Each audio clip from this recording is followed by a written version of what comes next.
Welcome, ladies and gentlemen, to a Saturday edition of the Wisemen Say Podcast. I am one of your hosts, Gerald Lucas, alongside Ty Fisher and Derek Abbott. Boys, how we feeling?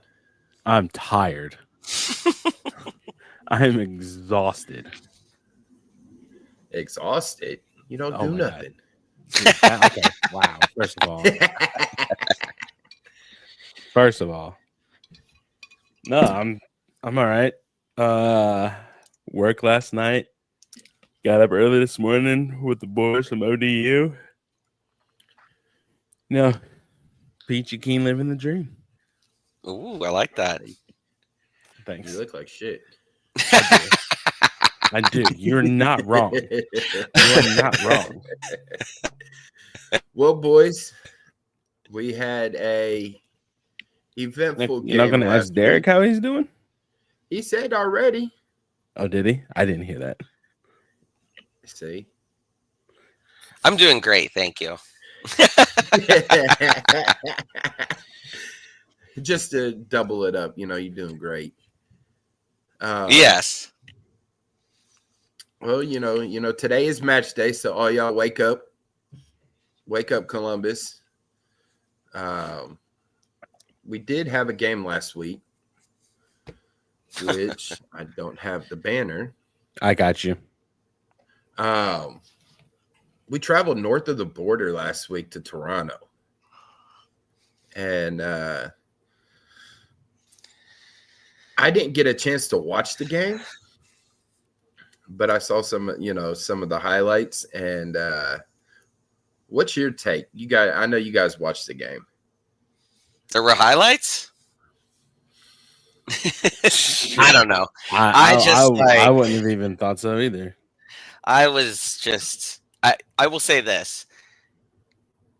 Today begins a new era. We have the number 9. Everyone's been clamoring for it. And that game against Toronto was a perfect encapsulation of how we've kind of been playing without a true striker.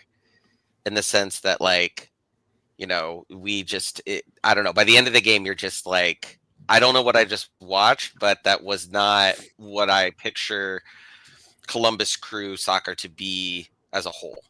And it's just like you could just they're lacking something. And so I'm fully on the bandwagon of we got the number 9. Everything will be cured. Obviously not the case, but not everything can be cured just by a striker. But I just thought it, at the end, I was like, thank God we have somebody coming in who we assume, based upon what we've seen evidence-wise, should be able to come in here and bang in some goals that we expect to get and versus teams that we should be beating and not tying. I think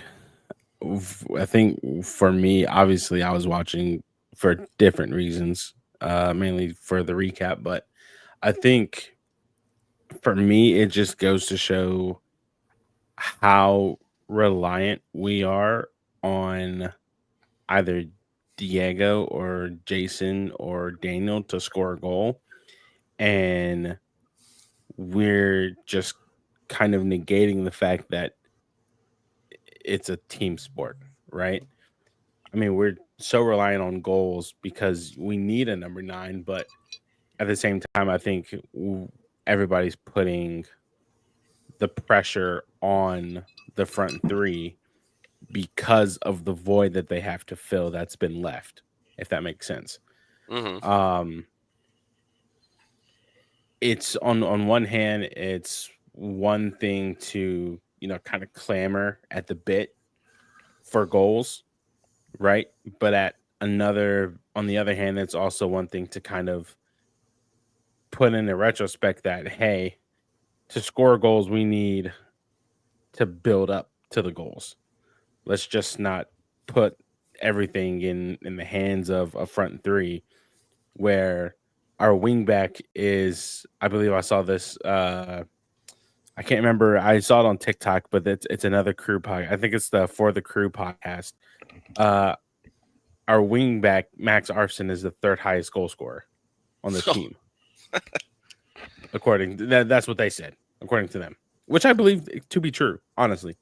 Oh yeah, I could see that easily. Yeah, but I think it's a long thing to go on, but this game really showed that we need a true number 9. Mm-hmm.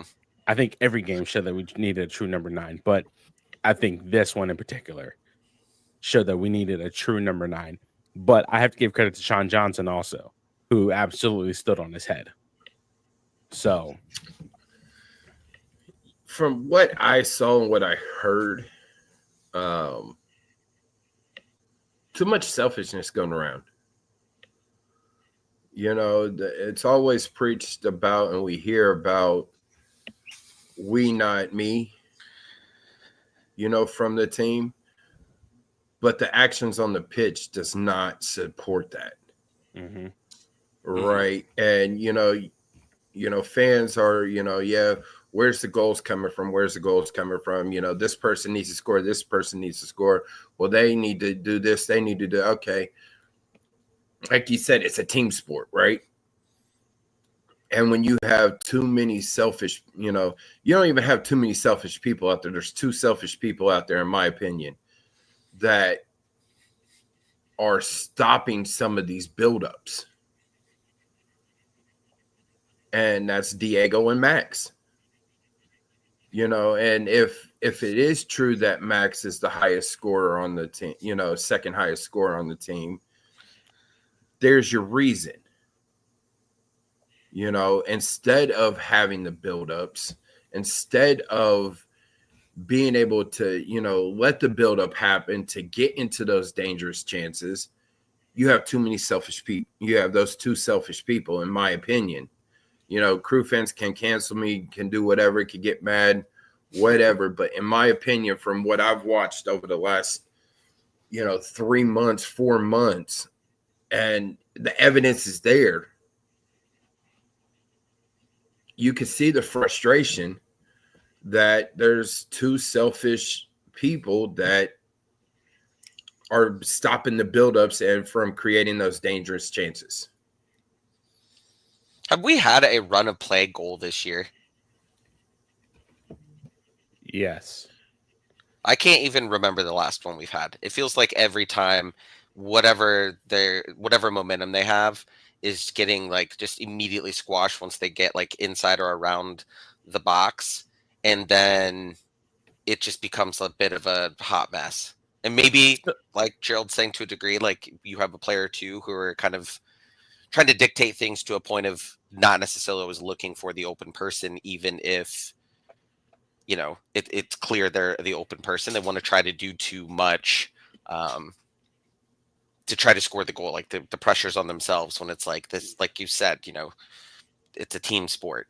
Pass the ball, get it to the right person to score. We shouldn't really care about who's going to score at this iteration of the team. It's more of just get the ball in the net. Yeah. Connor's spot on. The Rossi goal in Seattle was the run of play. Okay. So 2 months ago. Yeah, more or less. We had a couple in Cincy, no? We met, yeah. No, I think we had one. Not in Cincy. And I get we used the wings what was a lot. Taha's was a turnover. Yeah. What about the first 2? I was thinking of Taha's, to be honest. Yeah, I was too. I would say the first 2, no? I can't even remember now. Diego and Max. Well, hold on. Let's classify. Hold on. Let's classify something really quick. What do we consider the run of play? Because I feel like there's many variations to the run of play. I would consider run of play anytime that you're not getting halted from continuing like a forward momentum or path. So like if they got to stop and kick the ball back or something, or they're getting like froze out on one side and they like do any pass that is backwards and not minimum lateral, I would immediately consider that not run a play. Okay.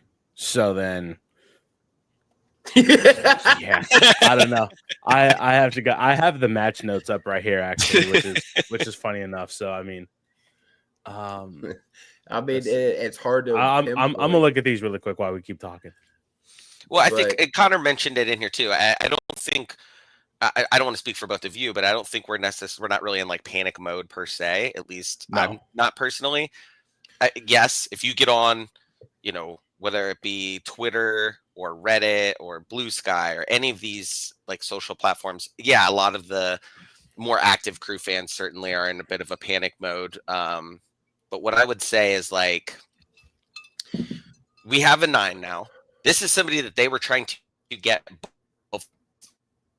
before the season started, which Issa admitted to on Tuesday or whatever night that was, that he had got introduced.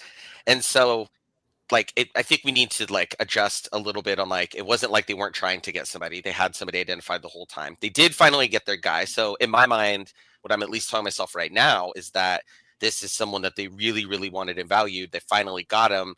The expectations arguably could not be any higher for him, both because we didn't have a 9 and he's the one who's coming in as our 9, but also the teams admitted they've been scouting him and wanted him for so long ago that the expectation is that this is going to get better. I think that could be a realistic expectation for everybody. I know that there's not a lot of time for that to happen, but if we don't know for sure, but I think the assumption is he's going to play tonight, whether it be he starts or not, we'll see.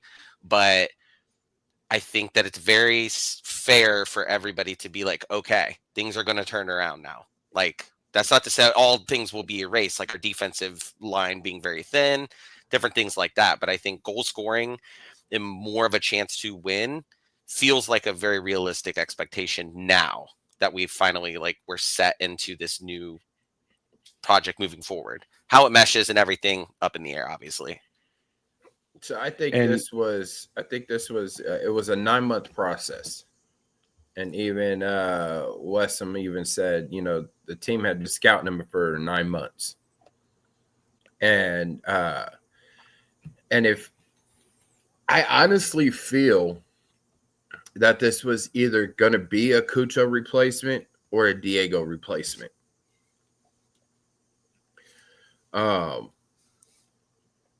Either one of them. And honestly, I think Gazdog is a replacement for Rossi because I think Rossi's gone. I think there are some teams that are interested in him, that there is some smoke. Haven't seen any flames yet, but I think there is interest, from Liga MX teams for Diego that, they could possibly pay the price because he only has the rest of this year and next year, left on his contract. Something like that. I think so. Is he do we think that he's interested at this point in going there? If the money's right. Sure. Yeah.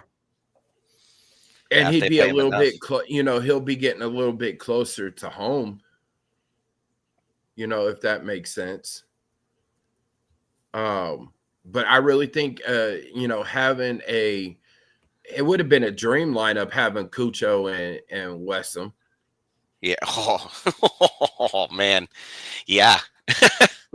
You know what I'm saying? If we were able to keep Cucho and Diego goes and we bring in Westham, that would have been a killer right there. I can't even think. You're looking at like Higuain and Kai Kamara is the last time that I can think of that we would have two and Higuain wasn't necessarily a true striker, but I would say on those teams, he certainly was like the next option. But I don't even then, you could maybe question it, but that would be a lineup where I can't think of a time we've had two true strikers starting on our team, up top. I'm not counting Diego because, he's in that role now, but that's not his primary function typically. No. But I really think that, Westham coming in is going to be able to spread the ball more. At least I hope.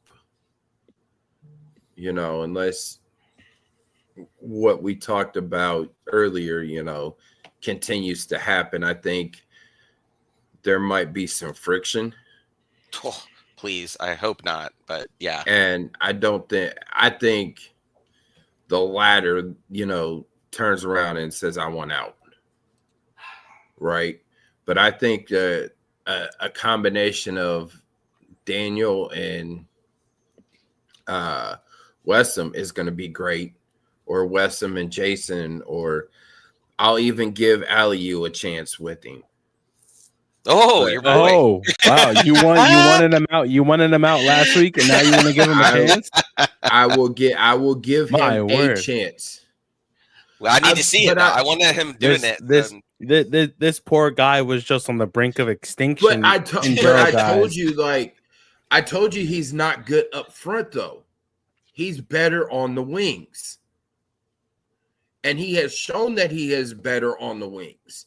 But then when they put him up there in that top 3, to me, he's garbage. It's interesting too when they put him in the top 3, just thinking aloud, because you have Chambos, who we all kind of assumed could be like a backup for a top spot if we needed him to be, and having Russell Rowe also, that when occasionally when they do throw him up top, even if it's like towards the end of the game and they're making subs and stuff, it does seem like a weird like move to make, because I would agree with you. I do think he's better on the wing for sure. But I'm not nearly as down on him as you are by any means. Literally he's better on the wings than he is in the top 3. Period. Mm-hmm. Now I think that's a fair assessment. Max, he's gone. He's gone at the end of the year. Mm-hmm. Bye. There was way too many rumors about that to that not be the case. He's going to be going to Europe. So then you have somebody like Aliu that could step in, or even, Hugo. That's who I want to see more of. I want to see more Herrera. I want to see more Hugo. I want to see, I'll give Aliu on the wings, especially since Mo's out right now. Mm-hmm. But Herrera feels better on that right wing. Yeah, I like him a lot. You were spot on with mentioning him at the beginning of the season, how you thought he was going to be really good, and I didn't see it at first, and like myself, but like even I'd say recently he's been doing really good. Yeah, absolutely. And I can't forget the young kid, but Tristan. Yeah. Tristan has proved his worth through, Next Pro for 2 years, to come in. So as U.S. men's national team fans can have Max, like, don't get me wrong. Max has done some good stuff for the club, but you know what I'm saying? I think, his head has gotten too big for his damn britches. And he's always out there trying to be a little prima donna with the ball. In my opinion. Take. I didn't realize the fact that Derek, when you said the hottest of takes would be discussed, I didn't realize we would be on freaking Mars. I knew Gerald. Me and Gerald were texting last weekend, and I knew he was going to come in with some hot takes for sure. We were texting after that game. I got plenty more. My air fryer been working all morning. I'm going to keep an eye on it though, because I've not noticed that or like thought that about him necessarily, but like I will definitely keep an eye on that to see how he kind of moves with the ball and everything. But just watch, some of those, some of his dribbling and some of his, crossovers or fake outs, however you want to put them, he does it for too long. He'll do like the step over, like back and forth at least 6 times before he even decides which direction he wants to go. Watching too much of those old Ronaldinho highlights, learning his game from that. Something, I don't know. Don't like I said, don't get me wrong. Max is, has done some good stuff for the club. He stepped up when we needed him. Hell, he beat out, MLS Cup scorer, Yao Yaboa. Right? Yeah. Yeah, he did. But I mean, I just think that was, I think Yao was already on the way out anyways because of Nazi's system evolving each year. But I just think, with Max getting called up as many times as he has, his head has gotten so big that, he needs to be flashy, right? And that's not what Nazi's stuff that are probably, that's not what Nazi's, system needs. You don't have to be flashy to have the buildup. And that's what I'm getting at. So, you guys ready to move on? Yeah. Gerald's coming in with fire today, man. Aye. Fucking love it. So, over in your world, though, did Ohio Dominican have a game yet or a scrimmage? Do we really want to talk about this? Hey, it's the Wisemen Say a Columbus Soccer Podcast. Yeah, give us a quick rundown of what we're looking at. How are they looking so far? Seattle beating up on 6-1. My word. No. I mean, the boys, there's a lot of incoming guys, right? A lot of freshmen. One small problem that we had is we lost our top scorer from last year to a D1 school. So, yeah. No, boys are good. They were after each other today. My word, there was a lot of arguing and bickering back and forth today. But that's expected after a 5-0 loss to Ohio Wesleyan this past week. So that'll do it. Yeah, no, it's preseason still. We have another game Monday against Capital. And then regular season starts the 4th of September. So looking good. Guys are getting back from injuries and whatnot. So it's going to be interesting to say the least, right? I think Willie said it right. If we can just be consistent on defense, and do things, be consistent on defense and put the ball in the back of the net, I think we can make a run for a playoff spot. I wouldn't say top 3, but I can see us maybe top 5. Do they sell soccer kits? Do they sell kits for their team? Oh, damn. Nope. I was going to say I should get one. I'd wear it during the stream. No, I would. I think, if I'm not mistaken, we might sell old kits for a game or whatnot, but other than work that, your magic. See what you could do for us. See if you can get us some swag. We'll help get the word out about the team. Yeah, hey, their colors are black and gold too. So yeah. Ooh, we can wear it to the game even. Okay.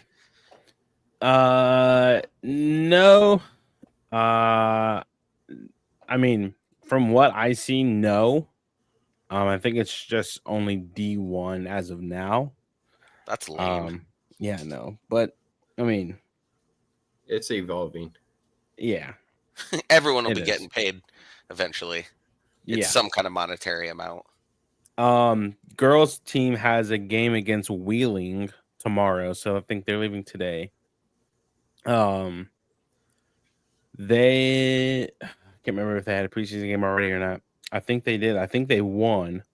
No, they lost 1-0. Can't remember who they played. I think it was Illinois Springfield. Oh wow. Yeah.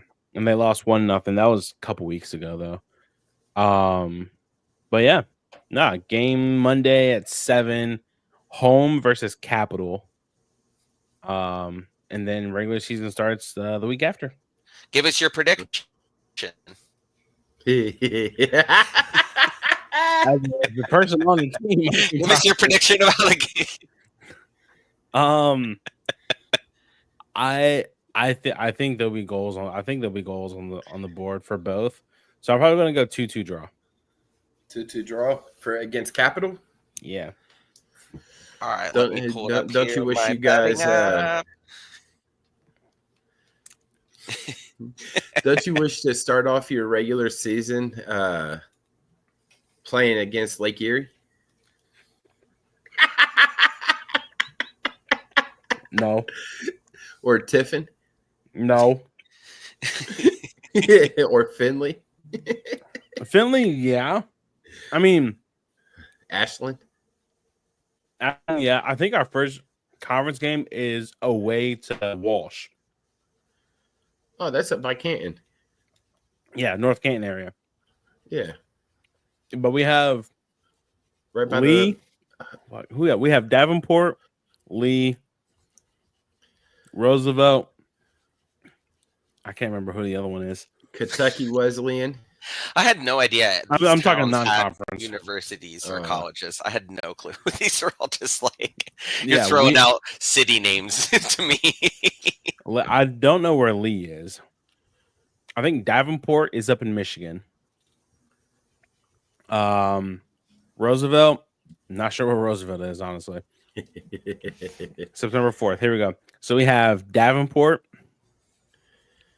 with 4-6. Roosevelt 11th. Trevecca, that's who it is. Formerly GMAC, yeah, but they come here. Cool name. Trevecca Nazarene, yeah. Oh, it's a church school. I just like Trevecca. When they add Nazarene, it doesn't sound as cool. No offense. Trevecca Nazarene. Anybody. Yeah.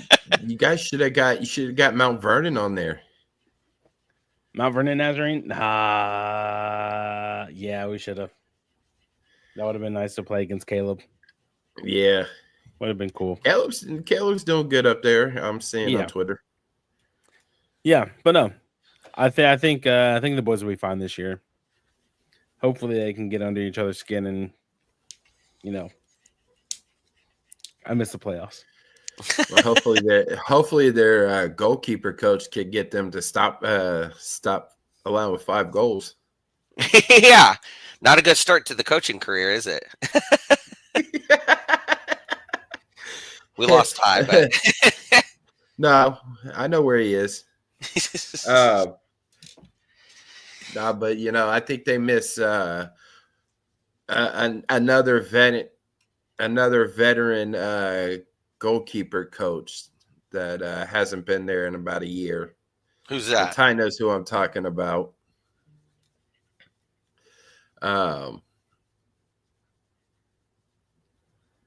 Yeah, so he hasn't been there. So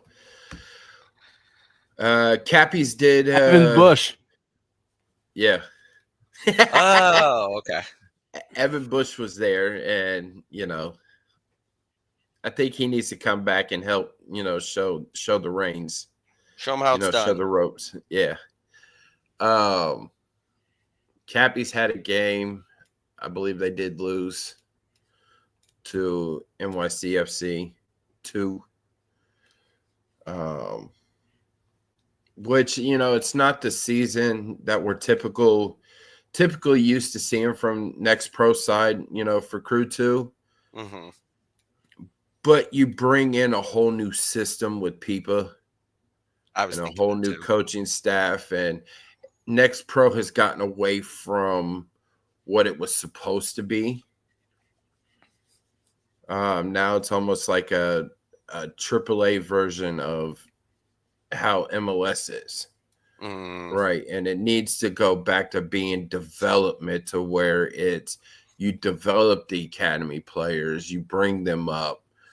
You can bring, whatever, a couple players over here and there, from other academies or whatever, but it really needs to go back to being about the academy. Developing those older players that's in that academy. But it's not the it's not the season that the Cappies wanted this year, but they have showed some signs of fight and grit. Couple red cards here and there, Chase Adams got one not too long ago. But there's been some fight and grit out of the boys there. But when you look historically, people took over Inter Miami too as the coach, and his first year was garbage. He was bottom of the league. And then the second year they were, as the coach, he what did he do? He made the playoffs, made a nice run in the playoffs, for Next Pro. So he turned, he was ahead of his time with Inter Miami too, because it was supposed to be like year 3 when it was supposed to be, but nonetheless, he went to conference finals, didn't he? And lost to Columbus. So. I thought he did too. Yeah, because that was the year we lost to Austin, right? Yeah, we play right. that year. We beat New England. Was it Miami before New England then? Yes, because I lost in a PK shootout. Yes, we beat Miami to go to play New England in the because the year that we lost to Austin, we went through Charlotte, I forget who our first game was. Then we went through Charlotte, Miami, New England, or something along that lines. Or no, Miami wasn't in it when we played Austin. It was the year after. So last season is when Miami, I think, made it to the conference finals. And go from there. So, and then we stole their coach. Well, he came home. He said, "Fuck South Beach." We got our own South Beach up here. It's called Lake Erie or Buckeye Lake. Ever heard of them? I wouldn't call South Beach, Lake Erie. I heard Lake Erie, and I just got PTSD. Putin Bay. No, yeah. Speaking of Miami coaches, though. Can we talk about this really quick? We would be remiss if we did not mention the shenanigans that happened the other night. The coach got a red card in the second half or the end of the first, whatever it was, went into the stands and then was shown on camera talking on his cell phone to the assistant coach who had AirPods in and was turning around looking at him. And then he came up with some really lame excuse that made no sense, right? He said he was talking with his technical director. His video analyst, yeah. Who was sitting in a suite that he could have went to, but then opted to sit in the stands instead. So let's also remember when he was shown on the phone and Taylor Twellman goes, "Who is he talking to?" And then the camera goes directly to the assistant coach. I'm sorry, but there's no more concrete. You can't get any more concrete than that. It was like, well, he also said that he was also, yelling things to some of the reserve players on the bench, telling them, hey, this, that, bro, you can't do that. No. Is he going to be suspended? First real question, should he be suspended? Will he be suspended? We already know the answer to. No, because they could do whatever they want. So to play devil's advocate, that area where he was at is allowed. Where he could sit there. Yes, per League's Cup statute, he is allowed to sit there. However, if I'm not mistaken, he still cannot coach from sitting there. But yet he was giving Benjamin Karamaski instructions. And as a coach, you shouldn't be allowed to have AirPods in the first place, like because clearly you're getting information from somebody. So like that should have been strike one. Well, to be fair, Caleb Porter wore AirPods during his time in Columbus. Did he really? Yeah. But I did not know that. But he was talking. He even told us, Gerald, that he would be on a phone call with his assistant coaches. I think it was mainly for upstairs people. Oh, we are going to get dangerously close to people wearing headsets like this as soccer coaches, aren't we? Well, that's allowed. That's weird allowed. To me that is. They shouldn't even be allowed. Fair. Fair. I get it. But yeah, I mean, I think it should be allowed because it's just like football. You have your guys up in the booth that are sitting there seeing everything. It could be like, okay, well, you need to tweak over there on that left wing, or whatever, call it down. And then the coaches did this. This is wild to me. Yeah, Nazi doesn't. Nazi doesn't. But I've seen Kwame and Johan wear AirPods also. Interesting. Yep. So they're getting the feed from the video room up there, from video people, yeah. And then they're telling Nazi like, hey, like all three of them have a whiteboard, right? But you will never see Johan, Kwame, or Wilfred Nazi on their phone. Right. Like you will never see them actually on the phone and like yelling into a phone. And I've never seen, and this is not directed towards Miami fans in particular. It's 100% like the players in the front office, like they're creating this culture of it where like there was never like these types of things that were going on with Miami prior to Messi coming. Messi comes, and now that's like they're all like, we have the golden goose, and so we will just do whatever the hell we want. Like literally, whether it's some of these deals that are questionable that the league's allowing them to do, missing the All-Star game, they thought they were going to get away with that because they just didn't care. They, we didn't know the rules. If someone like me knows that that's a rule that you can't miss the All-Star game or you get suspended a game, then these guys should know the rules. That's crazy that they wouldn't know that.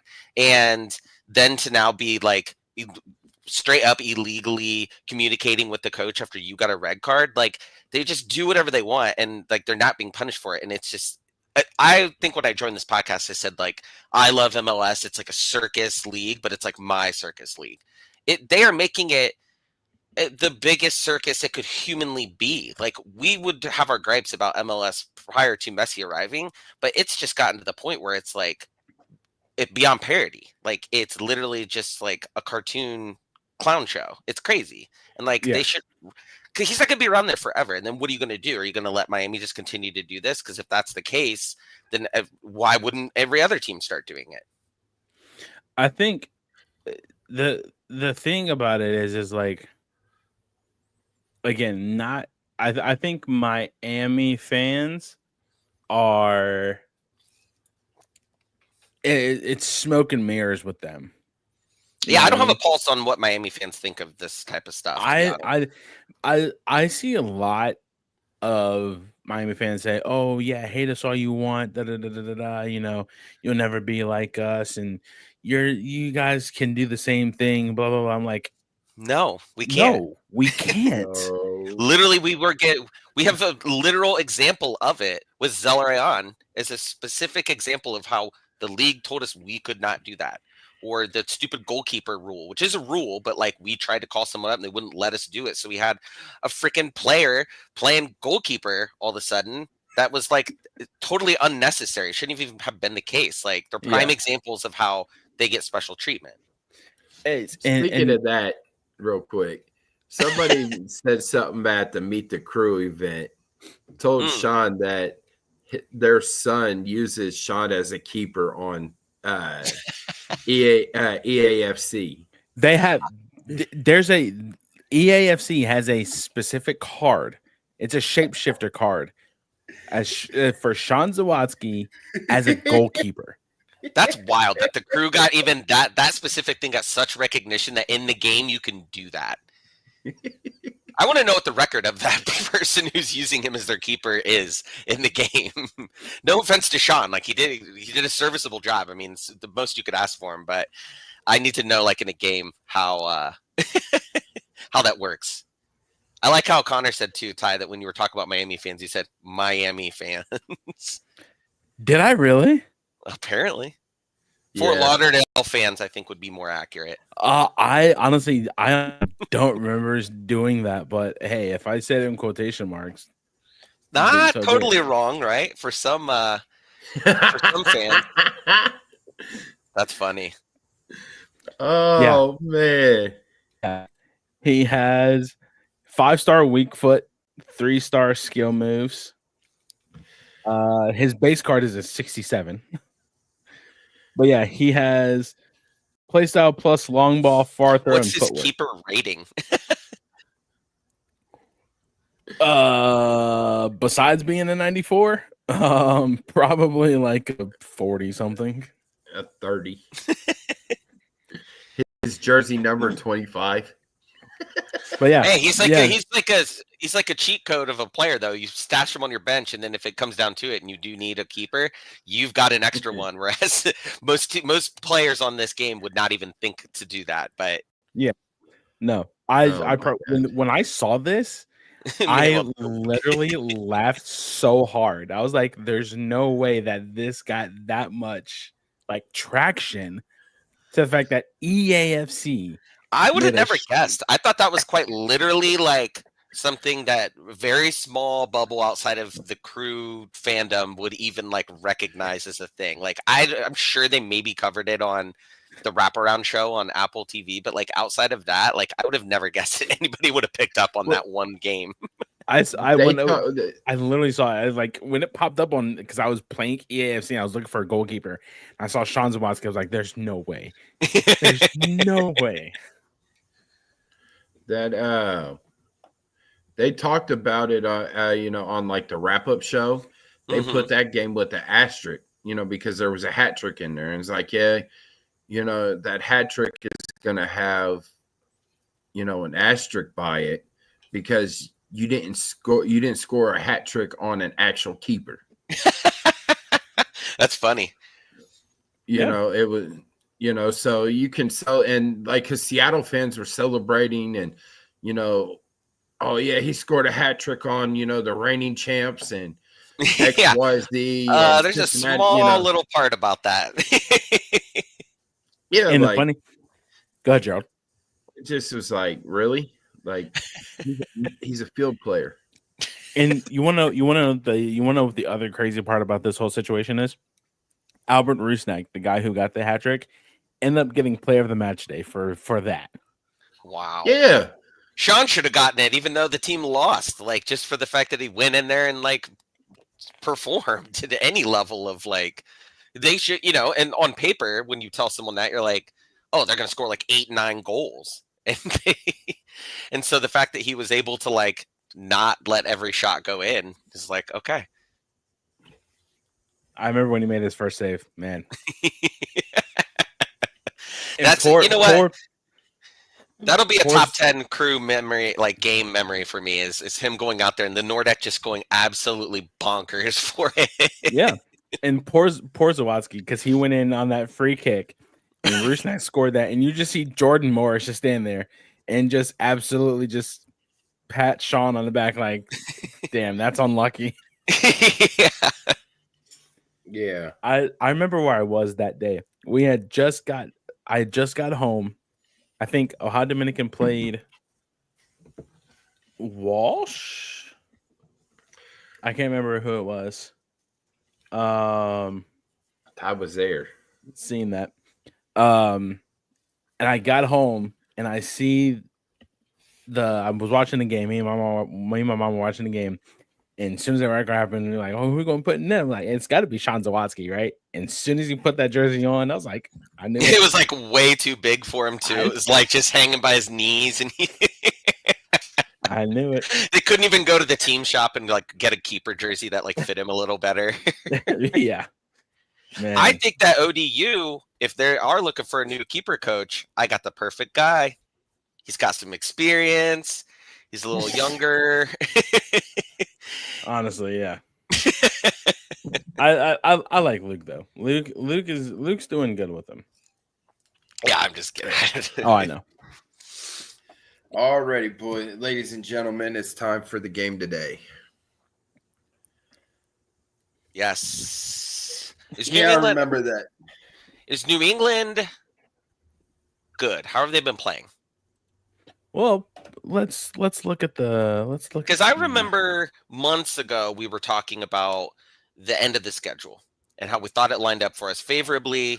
But now you've got like Orlando surging. Like you got some of these teams where I'm like, ugh, it doesn't look nearly as good as it did at one point. And the fact that like I don't know if people realize this, we only have, including today, we only have 3 home games the rest of the season. One today, one in September, and one in late October. This is my last home game. This is my last home game of the season. I remember you mentioning that. Yeah. Well, we need to go out on a win then. Yeah. So here's the standings. New England is 11th place, 11 points off of 10th. Wow. Oh, huge gap. Oh my goodness. Yeah. Hey, they got Matt Turner now, so things might start. Hey, they went out and made some moves. I'm not gonna. That's so wild to me that he went back there. You do not see that very often. We're still in 6th. Fuckers. So how we are tied with Miami and only 2 out from 3rd place, really. So, I mean, depending on how things fall, I mean, it's been like this. It felt like most of the season where the shuffling has been going on. It's starting to slowly. People are, I would say top 6, like including us, are kind of like breaking away slightly. I know Charlotte's only 1 behind us, but I don't know. I'm not including them in the kind of the jumping up and down, like shuffling of order. But it feels like any given day you could go from 6th to 2nd or 1st to 4th, things like that. I know that right now Cincinnati is not necessarily in danger of falling that much, but for a while now the standings have been shuffling a lot. I would like us to just get a home game. Just get us into position to get a home game. Yeah. I guess we will get a home game technically, but like I want to be the home team. Yeah. You want to have that first. You want to have that game 1 and game 3 if possible. Yeah, absolutely. I feel like that really. Playoffs started today. We would be playing Nashville. Ugh. After our one dude, we discovered our one dude that watch along. I'm scared of Nashville now. One dude. Who was it, Gerald? Or maybe it was you, Ty. What is his name? I'm totally blanking on it now. Someone who got like they snuck him, like somehow he ended up on the team and they got him from like Crystal Palace or somewhere. And we were like, Sam Surridge. Yes. And we're like, where the hell? Like, what an amazing signing that like nobody really publicized a whole lot for like from Nottingham Forest. Yes. Okay. Yeah. He's really good. I'm like, okay. Like, but no, I wouldn't want to play Nashville. Absolutely amazing. Yeah. I mean, 7 points separate, us and Kentucky FC, which they just lost the last remaining Hooters got floated down the Ohio River the other day. I have fond memories of smoking cigarettes in that Hooters because it was on the Kentucky side, so you could smoke inside. And I was like, you know what? I don't smoke cigarettes, but I need to go buy a pack of cigarettes and smoke them in here because it's such a rarity you see that anymore. But I mean, there's chances for Columbus to, if they go on a win streak, it's what with this game, it's 7 games left of the regular season. Mm-hmm. If they go on a spree, then there's a chance. Actually, more than 7 games. 1, 2, 3, 4, 5, 6. No, you're spot on. Oh, okay. Not including this game today. Yeah, 7 games. Yeah, you're spot on. Is that last game So- saying 6 p.m.? Is that a Saturday at 6 p.m.? It's decision day. Damn. You know what? I liked when they did decision day on Sundays. Not gonna lie. Yeah. So all the Eastern Conference games start at 6, and then all the Western Conference games start at 9. Okay. I always find I myself them having all. the most fun on decision day. I have no idea why, but like the shenanigans of like before and after the game and like during it, it's just a lot of good times. Because Porter love was the decision day. coach. That too. You were holding on for dear life on decision day to see if you were making the playoffs or not with Porter. We just need 1 or 2 points. We need it. Oh, I think that was the one actually. That was the one I had the most fun at, but like you almost had to like go out and do something after the game because it was so dejecting that you're like, all right, we're just gonna keep Betty's rocking here for a little bit longer than usual because we're not gonna have the crew back for 4 months or whatever it is. But what are you guys' thoughts on this New England team coming in? Like, who do you think now crew should be wary about? New England always is a weird one, in my opinion, because it's like you can get their best on a good day, you can get their worst, right? If I'm not mistaken, and if I absolutely just go back to my reset, here we go. If I'm not mistaken, they've been okay in their last few games. But New England's always weird, right? Because it's like they could surprise you, right? And Yeah. we could just be absolute dog water. And then again, it's like, okay, the crew could put, what did we put on them in that one game? 6, 5 in New England? That one time where Cujo had like a brace, Steven scored, Max Yes. scored. We put like 5 or 6 on them, and Yeah. they put 5. 0 on us.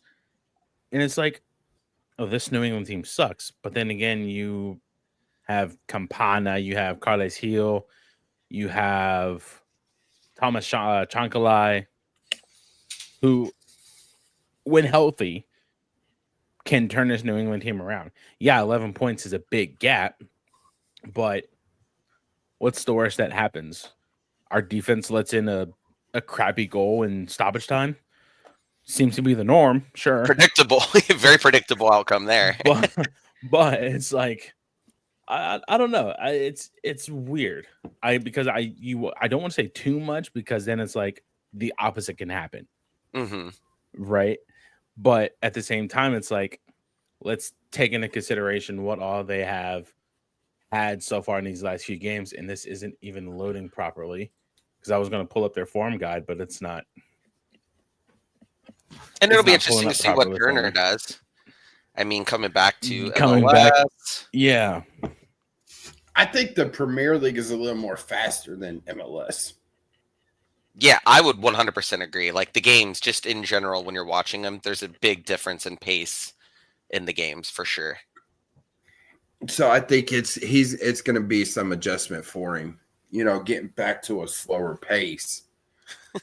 And again, you will get that from us because the expectation of a run and play goal, as we said earlier, not likely. I think that changes. So My hope. That is definitely my hope. I was completely wrong, boys. They have been absolute dog water in the last 5 matches. Good. So We need to 1, get 2, right, game. 3, 4, 5. They have 3 points in the last 5 matches, and that was a 2-0 win over DC United. But they've been outscored 5, 6, 7, 10, 12 to 3, 4, 5, 7. Okay, so we should expect goals. Well, I mean, you got Campana there, and Campana is a crew killer. Between him and Kremoski when they were together at Miami, I hated seeing them come into the game. And Campana's one. They got the first goal for New England against DC United. And it was on a header. Of course it was. because let's see, Campana scores in the 5th minute against Red Bulls. I think that was the header. He then gets a 90 plus 3. So he gets a brace against the Red Bulls. Damn, scored right at the beginning of the game and right at the end of the game. Right. That's Chankalai. See, Chankalai. Campana against Chankalai. Gets the opener against Montreal. That's the only one that's scored of that game. And then you got, who was it? Campana and Heel against DC United in the last 5. Yeah, so it's these 2 players, these 3 players that we really have to keep an eye out on. Mm-hmm. If Chankalai starts, I don't even know if he's injured again. Again. Your take, Derek? I mean, that's a good breakdown. I certainly wouldn't have had that type of breakdown. I would say to go those 3 and then the wild card. I mean, I would say wild card of Turner coming back and like him adjusting to the style of play again. Obviously, he's very familiar with MLS, but he hasn't been here in a hot second. So like I don't remember if it's Manuel or Connor that mentioned it, but it will be a funny test of they are not going to play against each other technically, but you have like Turner versus Schulte, and both of them kind of vying for maybe one of those keeper spots on Team USA potentially. Like in general, this will be a good, like you'll get a good litmus of how those 2 are. But overall, I think that the Turner factor. I mean, but if Ali plays, my expectations again to circle back on it is that he's going to be scoring. So. At the same time, and maybe that is a key factor actually, is that you get Matt Turner coming back, who's played against some of these guys, before. I mean, it's not like everybody's brand new even to our team. I mean, some of these guys he's played against for quite a while. And now you have someone brand new who he's never seen. No one's seen in the MLS. So we don't necessarily know. They're not going to know what they're getting. We'll have some idea of it. Obviously, with all the scouting, Nancy's clearly been involved in all of that. So I think, while he is a factor, I would imagine we have maybe the better hand, so to speak, to be able to play versus them. Fun fact. In 104 MLS matches, Matt Turner owns the club's best winning percentage at .59. So just over half the games he's... Pretty much. It says .587, but I'm just rounding up the number. Yeah. He has prevented 26.39 goals, the best total in MLS since American Soccer Analysis began tracking this. Began tracking the statistic in 2013. Wow. I would have never guessed that he had those kind of accolades. And one more, among MLS forwards since 2022, Leo Campana is tied for 5th in non-penalty kick goals per 90 minutes at .49. So there's that. With these stats, you would think that New England would have won a championship at some point in recent memory, but that's just not been the case. I mean, we could say the same thing about the Red Bulls too. The Metro Stars. Yeah, they haven't won a. I don't even see anything about injuries for these guys. Oh, that's a good, yeah. Who are we? What's our injury report look like?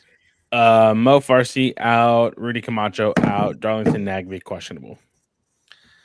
I could see them not playing Nagby again if he's questionable. Yeah, I can see that too. Where is the injury? He's got a torso injury. Ooh, that would not be an easy thing to run. So probably something to do with ribs, I would imagine, right? Yeah. Ribs, chest. I mean, abs. that dude did take a beating against Puebla. Like, as is probably just caught up to him.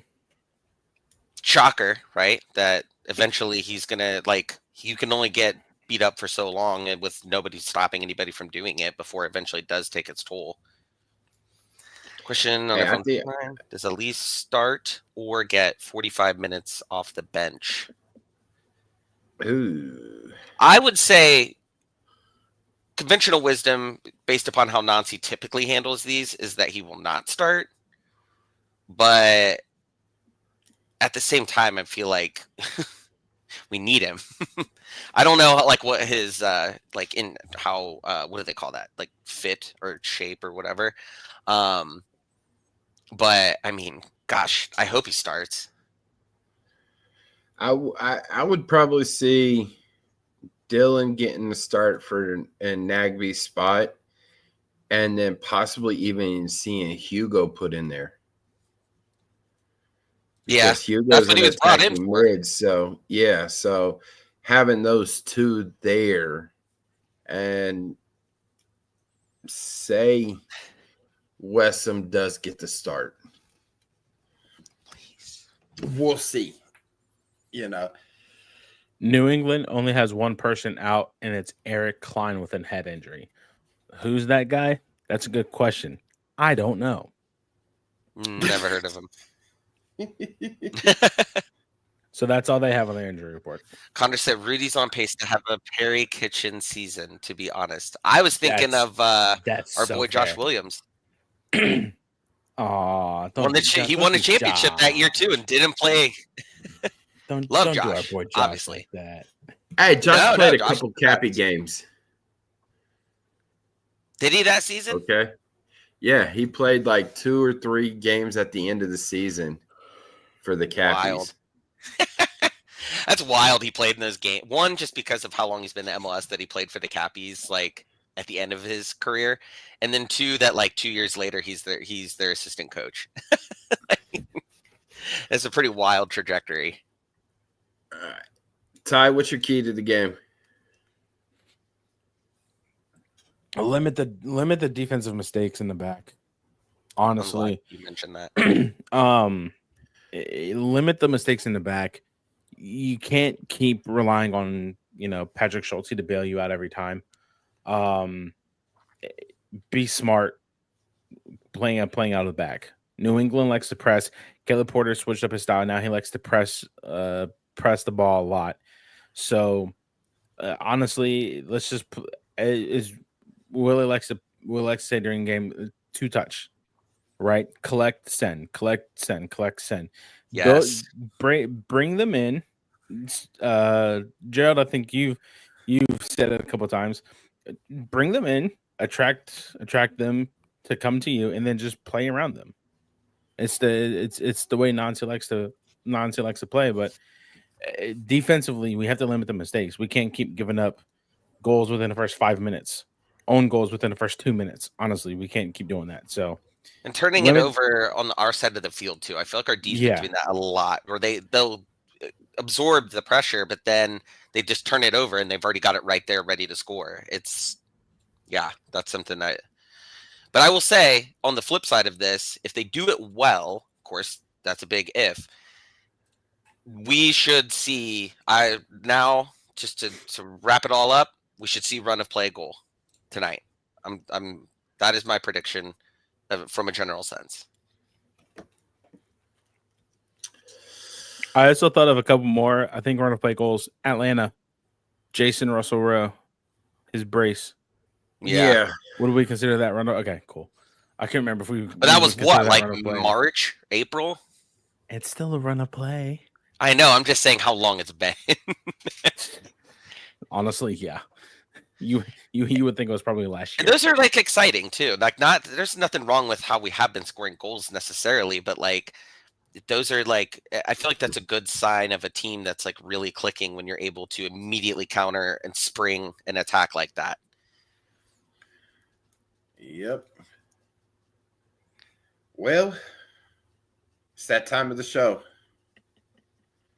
Everyone go ahead and grab your crystal balls. Allow that.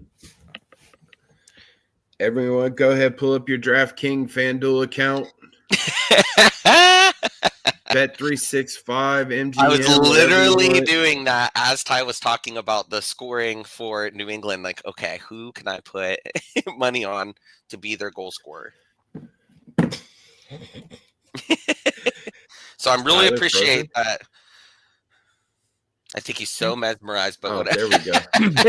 whatever was going on, it had him sucked in like a tractor beam. He just was frozen. Well, me and the crew were talking not too long ago about something that came across my feed and whatnot. So I just see that it's been confirmed. So, Well, what is it? Are you allowed to tell us? So I don't know if you guys, Front Office Sports made a mention about the crew having an exemption of flying the Palestinian flag. Yeah, good thing you brought this up. So Forgot about it. Yeah, so talking with the club, it is an exemption per se. Mm-hmm. So what has been well, if this person is tweeting it out, it's obviously can be public knowledge. So what's happening is every first team player was asked what country flag do you feel best represents you? Mm-hmm. For example, Uruguay, Diego Rossi; Canada, Jason; Ukraine, Yevon. Obviously, this one in question, Palestine, for Abu Ali. So there's going to be a flag representative of each first team player that best represents the player. Is this on the video board, or you mean like a flag in the stand? Did she say it? So from what I've been told, is it is going to be there's going to be hung on the ADA railing in the Nordeca. Okay. Do they do that every game for all the flags, or is this a new thing? It's a new thing they're doing? This is the new thing. Okay. This is. I just hope that everybody, like, don't politicize it. You know, with everything going on, like, we're watching the soccer game, supporting our players. Like, I just hope that everyone's civil about it. Yeah. So, so this is going to be a thing. It looks like today. I know when I was talking with the club, there was still needing to be some sort of agreement between the club and the Nordeca, and something with MLS too. Okay, so they all have to like agree on whatever. Yeah. So from what I'm seeing is that it was told that it was brought up to MLS. MLS said yes, given the exemption because of this. But now I think it's just where can they put these flags, and that needed to be an agreement between the club and the Nordeca. Because in Charlotte has it in the very front of the supporter section. Mm-hmm. So, and that's the reference that was brought up to me by the club who I was talking to. But I believe they said for us it'll be the ADA railing in the Nordeca. Mm-hmm. Right by where the drums are. Okay. Yeah. And the thing is, like, this whole thing changed. I guess there was an updated policy in October of 2023. And that's why there's always been the Ukraine flag. Oh, okay. Because we have Yevon, right? I didn't put two and two together on that, but yeah, I know exactly what you mean. So, and somebody who's on the, I can't remember what they said, but I've been talking to somebody who is on like the, what did he say he was on? He was on some sort of committee for, like MLS supporters, I think it was, that talks to the league and stuff like that. Hang on. He is. What happened? I don't even see it anymore. But Ty Baribo, Philadelphia Union forward. Essentially, the Sons of Ben could have flown an Israeli flag because of Ty Baribo. However, the per se ban, right? It's some sort of chaos. But yes, but they still can do, like, Philly can still do that for Ty Baribo. Yes, because they're grandfathered in because he was signed before the ban even took place. So you have to get an exemption otherwise on stuff like this. Correct, and that's what. As soon as the club signed Wessam, the supporters went to the to the front office, and I think also to the league to apply for that exemption to have the Palestinian flag at the, being able to fly the flag. Did he leave the group? Okay. Maybe that's why I don't see it anymore. So yeah. So it looks like that's going to be shown tonight. That's going to be hung up tonight. Nice. Okay. Sorry, that's what I was looking at. Because no, that's good. I'm glad you brought it up because we talked about it earlier this week, but we forgot to make mention of that. But that's, good to know because I'm sure. Connor mentions it in here. I think we all kind of know people will find any reason to get like fiery about something that's going on, and it's like it's just. Well, they were butthurt about my hot takes earlier in the episode, so.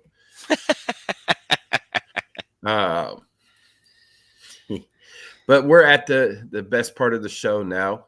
It's prediction time. So I see Ty's, and looks like Tom Bogart over there with his phones on transfer day, deadline day. What's your prediction there tonight, Derek? Listen, new era. The non-striker era is over. Now, how much we see tonight might be a little bit, we'll see if he starts or not. But with Wessam coming in, I have all of this positivity all of a sudden. Not that I was very super down on the team, but just, like we talked about the Toronto game, like it all kind of came to a head. So a lot of positivity, a beautiful day outside, not going to be a scorcher like it has been. So I hope everybody comes out, supports our new dude. We commit. Oh, everybody also wear gold. I've been seeing them promote that everywhere. I'm sure that will not, you're never going to get everyone to do it. But if you are going to the game, try and wear something gold because that would look cool on TV. And I think we're going to win 3-1. And this is very dependent upon if Wessam starts or not, but 2 goals for him. Really just make his mark. I know I'm going really positivity pie in the sky, but that's what I'm rolling with. You are one bold, sir. You are bold, sir. 2-0 Columbus. 2-0 Columbus. Ooh, so you guys got to break the tie. Who's going to score? Yevon and Dylan. I would like to see a Dylan goal. It's been a while. Hasn't been that long. Well, long enough. Or has it? All righty. Y'all ready to take this roller coaster? All right. So, barring any beauty camera shots from like Toronto and Charlotte, don't please. Don't even. I am going 4-0. Columbus. Wait, you said 2-0, I thought. 4-0. I said 2-0. I thought he said 2-0 too. Tie. Oh, he was reiterating. Oh, okay. My prediction. So I'm going 4-0. And the reason I'm going 4-0 is this late in the year, Columbus at home against New England. Last year, I proposed at the game, and there was a hat trick by one Sir Alex Matan. Ooh, oh man! And the game was ended 4-0. And Okay, I like so this. I am going 4-0 tonight. The weather is just the same as it was last year in October. Scoring.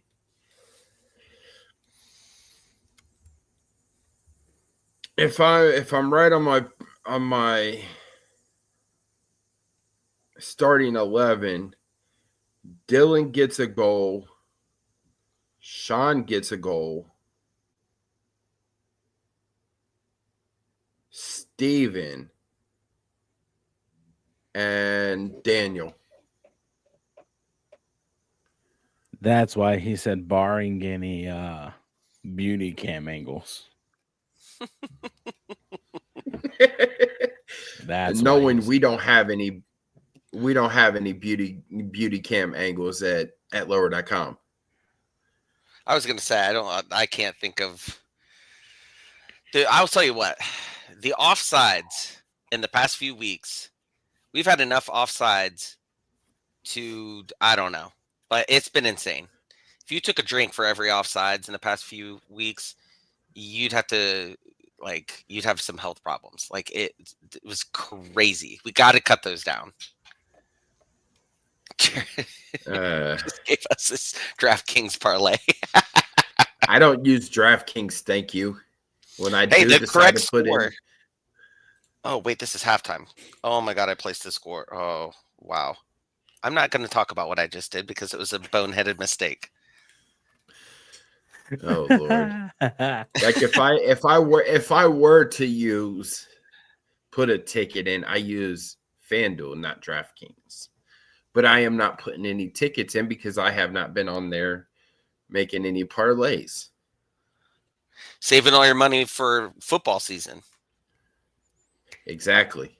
College football starts next week, so college football started today. Yeah, it's on right now in Dublin, Ireland. Real college football starts next week. True. Touche. This is a top 25 matchup. Is it It's really? week 0. Yeah. Iowa State, Kansas State. Top 25 matchup. That is real college football. That's true. It is a Big 12 rivalry game too, or an in-conference game. I was listening to a podcast actually before this, and they were talking about how refreshing it was to see not just like two random teams playing each other, but like a legit like conference game. Which I was because Georgia Tech and Florida State. Oh, that was so. That's about as random as you can get. Sucked. I mean, that was hilarious that Florida State lost, but man, that was just like. Ugh. Hey, we get a Notre Dame Miami matchup this year for their season opener. There's a lot of big games next week, and I brought it up when I saw the schedule and I saw it was Notre Dame Miami. I made it. It's the Catholics versus convicts, and there was a documentary done by ESPN, Catholics versus convicts, of Notre Dame and Miami in like the what was it, the 80s and early 90s. Mm-hmm. So that, and did you hopefully go ahead. Hopefully it gets back to that. So, did you know that Miami does not leave the state of Florida to play a game until like November? Nice. That's crazy. Sorry. Miami does not leave the state of Florida until November to play like a true away game out of state. Miami, the Hurricanes? Yeah. Who cares about Miami Hurricanes? I was just pointing out a stat. Florida, Connor. Ohio State, Texas comes in here next Saturday, and that will be a wild time in Columbus. Like if you live in Columbus, anywhere you go, that's crazy, Ty, to do that. horns down for sure. Quick college football right here. What has Arch Manning done yet to deserve all of this praise? Like he's the next coming of like the next name. great football god. That's literally it, right? Like it's crazy. Name. It is You crazy. know, It just Florida, drives me nuts. hey, Florida is not hurricane country. It's not Gator country. It's UCF. It's Golden Knights. They're the last team in the state to claim a national championship in college football. Now they didn't win it, but they claimed that they won it. Remember when they sold all the shirts and shit? 14-0. Yeah. Amazing though. If you're a school like that, like just amazing that the school was on board with just trolling college football like that. Like pretty. And wasn't Lane Kiffin their coach? No, it was, Who was their coach? Scott Frost. Yeah. Oh yeah, he parlayed that into that Nebraska job. Yeah, and now he's back coaching in Florida. So I'm interested. You know, I do want to see the Gators have a good year. I want to see them in the college football playoffs because Ohio State owes them an ass whooping.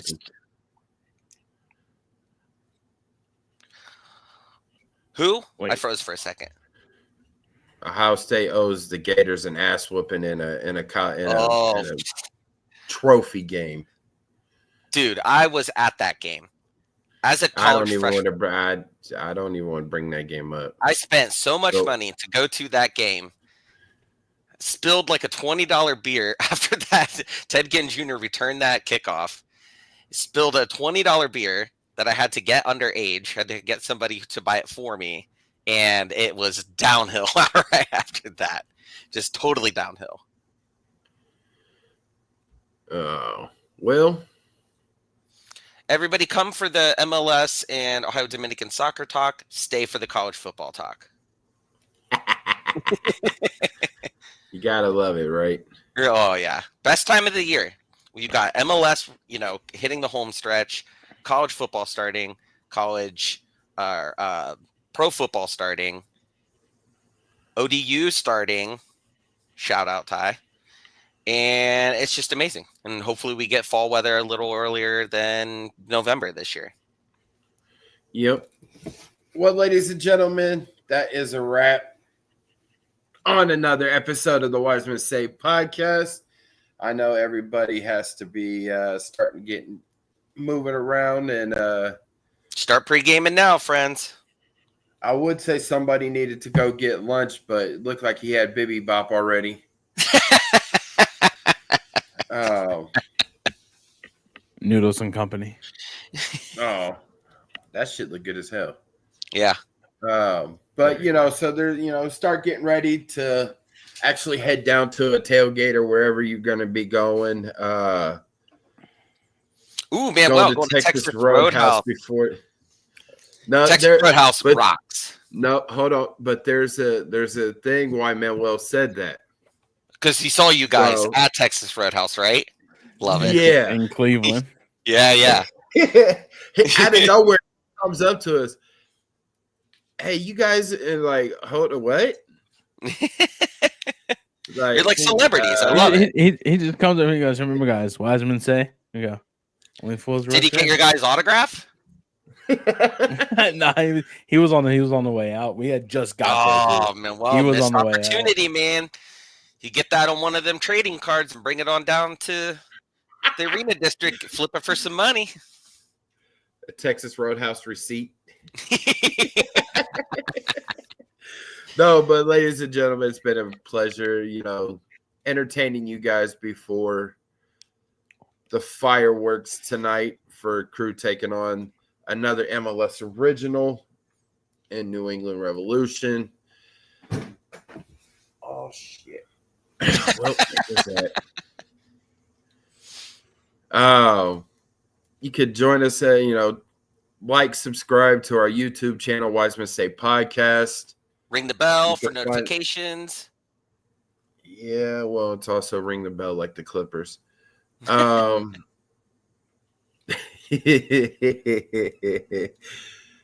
could go to our Twitter, Wiseman. Was it Wiseman Pod?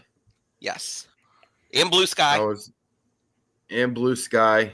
I can't say that off the top of my head or name on there. At Wiseman Pod. But we're at Wiseman Pod.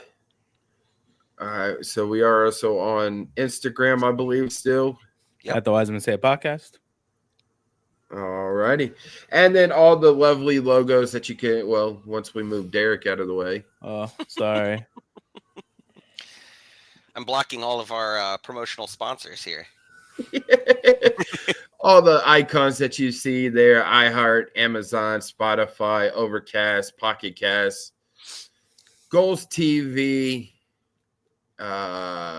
Google, YouTube, Instagram. You could catch the podcast there. Did I say Spotify? Yes, I did. And thanks to us being rated, in the top 50, top 100 of MLS podcasts. Wouldn't be here without you, the fans. You can go to our Spotify bio, or the link is also in our bio on Twitter. But we do have a supporters link that you can donate if you would like. 5-star review, too. Leave us a 5-star review. Yes. Leave us a 5-star review.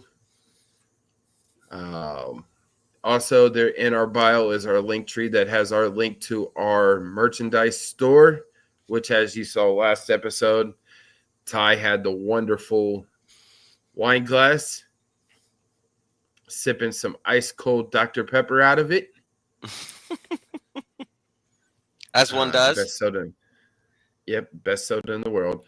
Go get you some merch, hats, t-shirts, hoodies, some tote bags, stickers for the kids. There's some coffee mugs. There's all types of different things on there. But Free go check shipping it out. Order $75 or more. Well, that one dropped from 150 down to 75. Hey, let's get it. Can catch Ty Fisher on social and on Twitter. At Fisher Tyler __. And the lovely Derek. At Funky Moses 17. And then you can catch my ugly ass at Gerald _Lucas 96 on Twitter. That's it. Ty, you want to do your usual ending? Boys, it's been fun. Derek, been fun. Gerald, I'll see you tonight. And as tradition goes, Wisemen say, only fools rush in. Peace out, everybody. Have a good weekend. Stay safe, stay hydrated, stay cool. Hug your loved ones. Go Crew. Go Crew. Stay wise, y'all. Vamos. Oh, no. I was going to put up a picture, but I can't find it. There it is. Wait, where'd it go? Thank you.